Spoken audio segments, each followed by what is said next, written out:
Ubiquiti had a lot of strengths. We had hardware design, antenna design, mechanical design. We had firmware and software and protocol design. But the one thing we were missing was really our own radio design and our own modem design.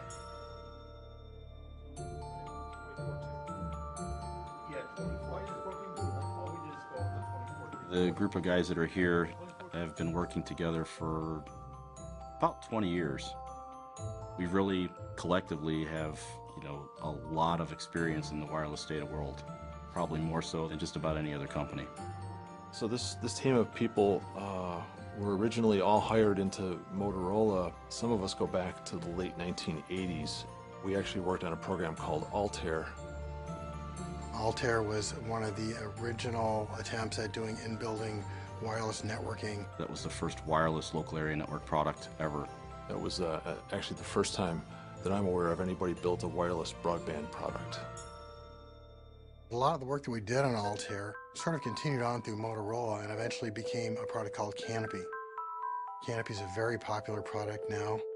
It is a wireless internet distribution system used to provide high-speed internet to people, typically in houses where there isn't access to cable or high-speed DSL. We had kind of run the Canopy product through maturity, and I didn't see a whole lot of additional room for growth there. So the Ubiquiti team approached us. And we were looking to continue to build new stuff. And so that's what made it very interesting to be able to come over and work for Ubiquiti, because their focus is the new stuff. It's working on high speed, it's working on low cost. The freedom to design at our level is just go. What are you going to do? And it's like a clean sheet of paper, start with nothing. We could build and design this product basically any way we saw fit. The idea was just to be the best we could.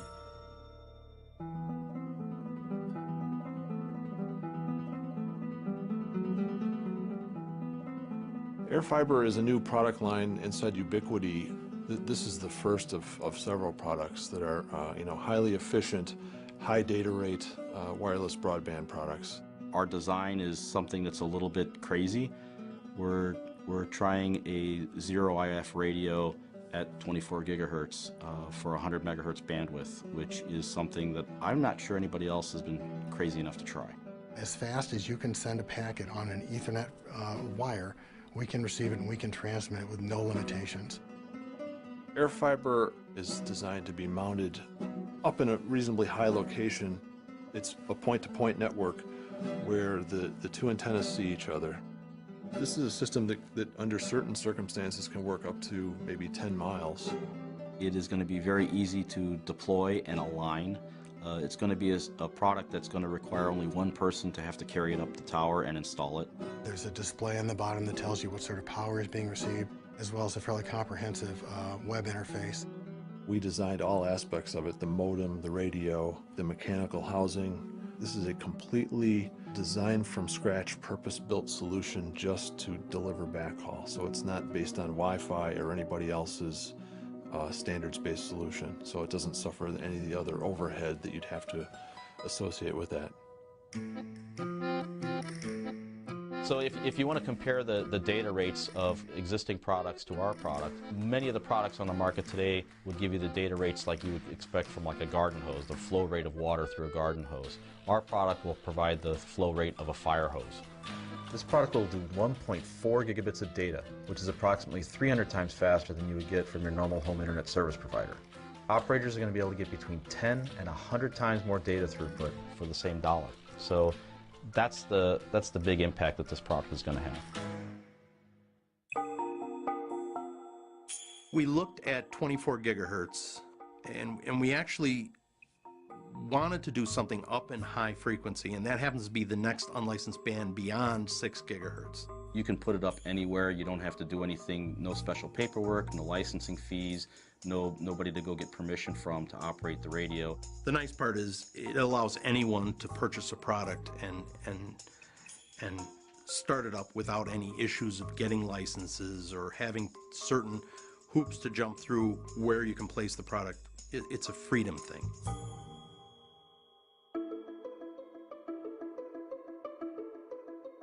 As far as I know, nobody builds a modem with this level of sophistication. Most people, when they build a modem, commit to custom silicon that's very expensive, very time-consuming. It's also very rigid in its architecture. You can't reprogram it. And if you make a mistake or a customer wants to change a feature, it's locked in stone and it's too late once it's committed. We call this a modem, but there may be times when we can actually reload different software into it and actually change the identity of this piece of hardware on the fly. So it's programmable and it can be flexible and do basically whatever function you want it to do.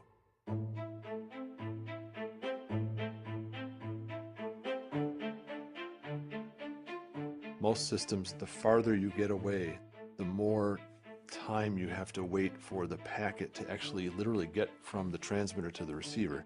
Even at the speed of light, when you're 10 or 20 miles away, it takes a long time for that packet to get there.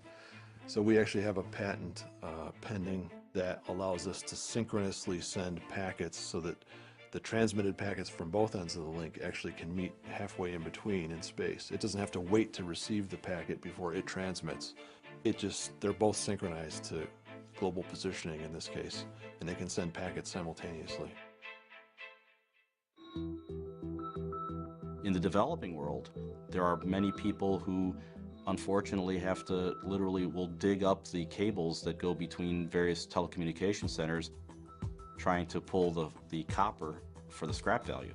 The scrap value of some of that copper, with the price of copper these days, could be more than a month's or 2 months' salary that normal people would have in those countries. When people are laying copper or they're laying fiber, the guy that's digging it up is not educated enough to know the difference between the two types of cable, and so he'll dig up the fiber cable, cut it, and then look and say, oh, it's not copper, and leave it and go. But the problem is he's just disrupted a significant amount of data traffic because he's cut that fiber.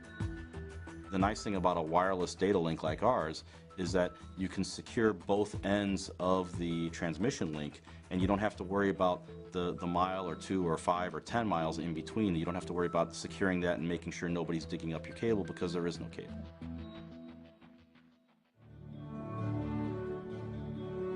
When you're given an opportunity to try to create something new, try to do something differently than someone else has done, as an engineer, that's always very exciting. Ubiquiti has a reputation for being very disruptive in the marketplace, and we found that very attractive. We like to think about products differently than everyone else. I think the thing that's really exciting about AirFiber is it's the beginning, I believe, of what will be a number of products. It's going to be a whole lot less costly and much higher performance than anything else that's out there right now. It's the way kind of Ubiquiti does everything.